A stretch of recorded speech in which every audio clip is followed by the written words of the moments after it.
বাংলাদেশটা একদিকে হচ্ছে টেকনাফ আর একদিকে হচ্ছে তেঁতুলিয়া। এই দুইটা অংশে মানে বাংলাদেশটা বিভক্ত। মানে দুইটা অংশ হচ্ছে সীমান্তবর্তী অংশ।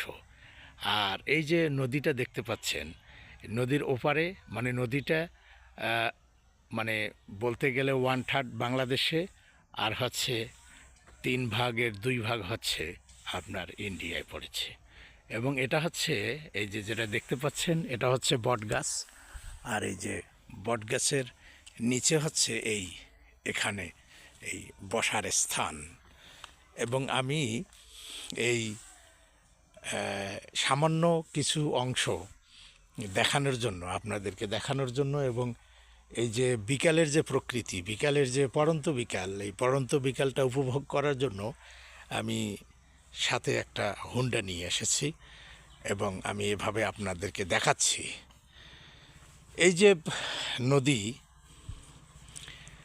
আসলে মানে দীর্ঘ সময় যে আমরা যে শহরে অবস্থান করি, মাঝে মাঝে যখন আমরা গ্রামে আসি তখন আমাদেরকে খুব ভালো লাগে এই যে প্রকৃতি। বন্ধুরা, আমরা সবাই জানি যে বাংলাদেশে এই মুহূর্তে রাজনৈতিকভাবে অস্থিরতা বিরাজ করছে এবং কেন্দ্রে বলতে যে ক্যাপিটাল যে শহর ঢাকায়, এখন কিন্তু ঢাকা উত্তপ্ত, বিভিন্ন আন্দোলন সংগ্রামের ঘটা চলছে।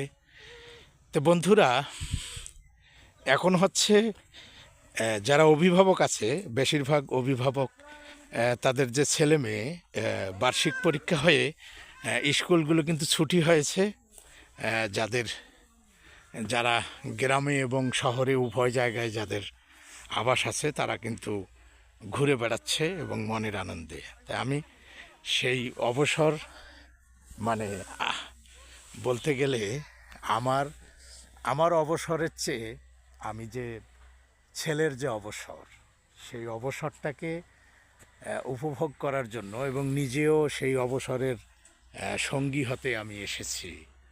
তা আপনারা দেখতে পাচ্ছেন যে এই যে নদী, এই যে প্রকৃতি, এমনি একজন লেখক হিসেবে, একজন কবি হিসাবে, কবি লেখক গবেষক হিসাবে আমিও দীর্ঘ সময় এই প্রকৃতির সান্নিধ্যে থাকতে পছন্দ করি।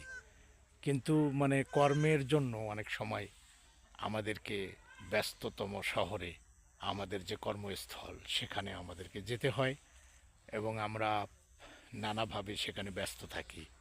ব্যবসায়িক কাজে কিংবা পেশাগত কাজে আমরা